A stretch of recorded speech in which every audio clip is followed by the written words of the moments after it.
Okay, before we get into this episode, I want to talk about the events that happened in the last episode. Meredith collapsed at the end of her day at the hospital because she was treating COVID patients, which is not a surprise. I feel like she has gotten COVID, and I think that's what's going to happen in the new episode. After the end of the second episode, wherein she collapsed and she saw Derek at this beach, which I think is sort of like this place between life and death for her, which she has gone to before when she drowned and almost died, and saw Denny and the bomb guy and Ellis when she died as well. So after that episode, I was an emotional wreck. I miss you!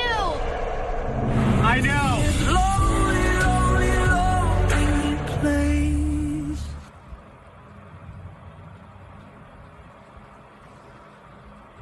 And I also read this interview of Ellen Pompeo, Patrick Dempsey and Christoph Burnoff. And in that interview, Christoph Burnoff said that Patrick Dempsey's appearance was kept a secret from almost everyone on the crew as well as the cast. And she also said that when they were having a table read, she mentioned Ellis's name instead of Derek's. So in the initial script, Meredith sees Ellis on the beach and says Mom. So Derek's appearance was a surprise, not just for viewers, but for cast members as well, and crew members as well.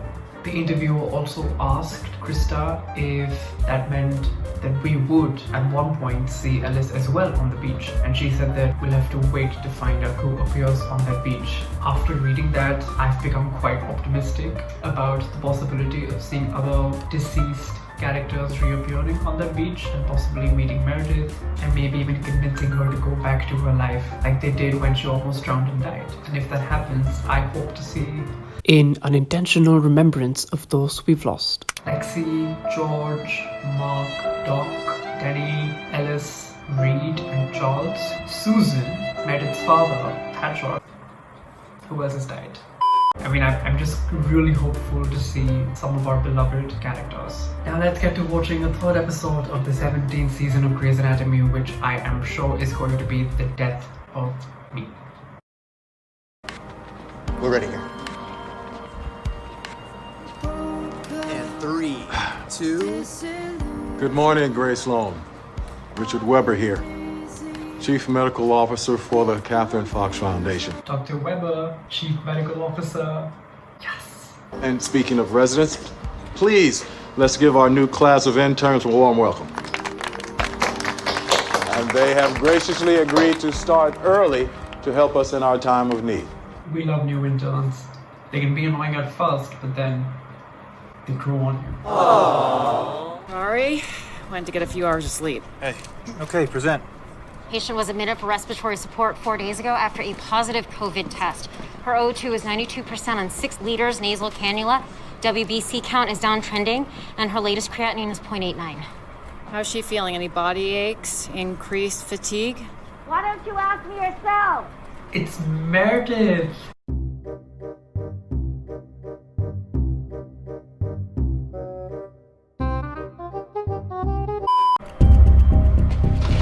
Meredith, oh my God! Meredith? I just was trying to take a couple of steps. Thought I could make it. I want to go to the beach. She wants to go to the beach because she's seen Derek. Abdominal pain consult in the ER. I have faith in you. COVID test is still pending. I feel like I could just lay down and die. Trust me, you don't want to just lay here. Because if you just lay here, I don't know who will lie with you and just forget the world. Manoj Joshi, closed crush injury to the right hand due to a sandblaster falling on it. Manoj Joshi? Hello, fellow Desi. You don't look so good, but I'm glad to see you. How long is my hand going to be out of commission? I do a lot of demonstration in my work. As a therapist? Do I do it counterclockwise now, Dr. J? I think she likes it. Oh, sex therapist. Mute. A Desi man who's a sex therapist. Okay. Wait, do sex therapists actually watch their clients have sex? I mean, I guess as long as it's happening with consent.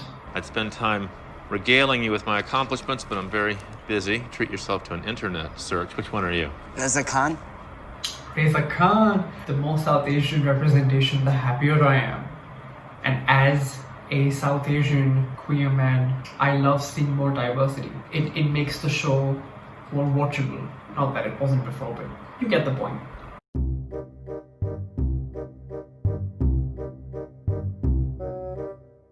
Chi, progress notes. Jensen, discharges. Ortiz, a new shipment of PPE and testing supplies arrives today. You get to sort them. Riveting. Excuse me, which Ortiz? I'm Sara Ortiz. And I'm Alma Ortiz, her mother. We both matched here. Oh, how sweet. But two interns with the same name won't fly. Who's changing theirs? I love the diversity that this group of interns represents. Even if you compare it with the original 5 interns that we had, which was Meredith, George, Alex, Izzy, and Christina. Christina was the only person of color. 4 kids in lockdown? This place is like a dream vacation. Gotta say, I think I'm a little jealous. I don't get to see my Harriet as much as I used to because I take more COVID shifts than my ex. So she's with her stepdad more than me, which, you know, he's a good guy, but I don't like hearing it. Matthew cuts sandwiches better than Dada. Oh, we have a mention of Matthew and April. Whoa, $37 an hour. $37? Like his rate? 100? No. Possible. Good to have goals.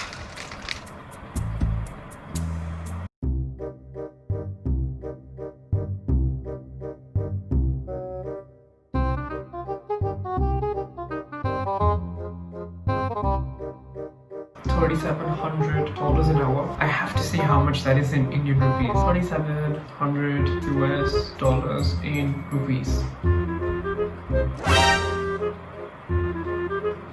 Okay, clicking off. So Meredith, I was looking at your chart and I noticed your healthcare directive. It says... I know what it says. Hey, look at you, so big. Auntie, I love you so much, Ellie Bell. But what does her medical directive say? That she doesn't want to be resuscitated? Why can't I get anywhere? Sand isn't real, Meredith!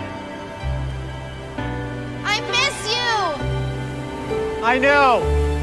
We need to talk about your POA. My sister sent you in here? I know what Alex Karev means to you. Yeah. I had that at the back of my mind. After Derek died, Meredith found out that she was pregnant with Ellis. And when she had Ellis, Alex showed up because he was her emergency contact. Oh, I miss Alex. Look, God forbid this thing gets any worse. He might have to make decisions regarding your care. Then you know those decisions can be rough over the phone. You need to pick someone local. Choose her. Choose Bailey. She's the chief. She's your mentor. She's practically the only motherly figure in your life. Pick her. Choose her. Love her. The patient was some sort of sex therapist. Apparently he's very well known for helping women achieve their goals 37 times. They didn't mean $3,700. They meant that his clients, I'm guessing on an average, orgasmed 37 times in 1 hour.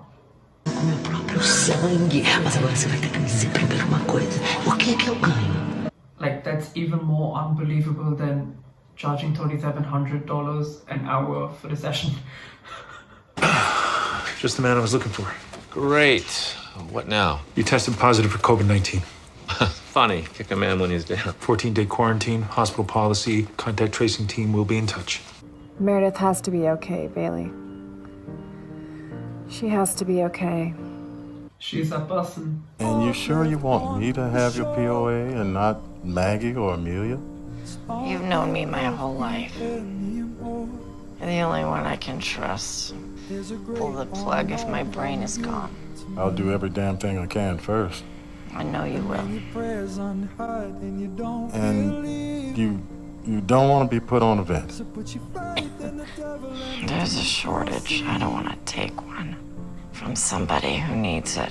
Now I'm just remembering the time when Bailey and Richard worked together to bring back Meredith when she drowned. And I just watched that episode yesterday with somebody. And she's right, Richard has known her entire life since she was a kid. So it makes sense why she would choose him to be, what are they called? POA? Person of something? I don't think anything is gonna happen to her. I think she will survive. I feel like Koracic might not. You could walk too, you know! Wouldn't make a difference! Why not? Because the sand isn't real, Meredith! What does that mean? What does she mean? Huh? Girl, what are you saying? I will see you where the shadow ends. If I lay here, God knows I love you. I'll be right here when you're ready. Can you see the... He said, I'll be right here when you're ready. That means he's saying that it's not her time yet. She's not ready to die. But he will be right there when she's old and she's lived 100 years and the kids have grown up and they have their own lives. And once she's warm and she's died, he will be there. Oh, and I also just remembered that in that interview, Patrick Dempsey said that we will be seeing more of him. Or not in that interview, in another interview with Ellen, I think. I also have to watch the promo for next week's episode before I forget. It's called You'll Never Walk Alone. Morning, Meredith. Meredith's not improving. They can't wake her. As Meredith's life hangs in the balance. I know we're all concerned, but Meredith is getting excellent care from Altman and DeLuca. Another person from her past returns. Excuse me! The sun will rise. Who? No. This episode isn't going to be out next week. It's going to be out after 2 weeks. Yeah, it's gonna be out in 2 weeks. She said, excuse me, or which person is returning? Is it Lexi? Is it George? Is it Ellis? I can't wait 2 weeks. Damn it. Okay, well, this was the 3rd episode of the 17th season of Grey's Anatomy, and I can see that it was directed by Kevin McKidd, who plays Owen on the show. I didn't cry. Partly because I had processed the surprise of seeing Derek. I saw him the first time I watched the 2nd episode. I saw him multiple times again when I was editing that video. I saw him in the promo. But if it's George or Lexi that shows up in the next episode, I will for sure cry. And now I have to wait 2 weeks. Now we have to wait 2 weeks for the next episode to find out who is going to show up for Meredith. This really makes it feel like this might be the last season of the show, because they're bringing back these past characters who've passed on. You never know. They might be wrapping up. I will see you in my next video. Bye.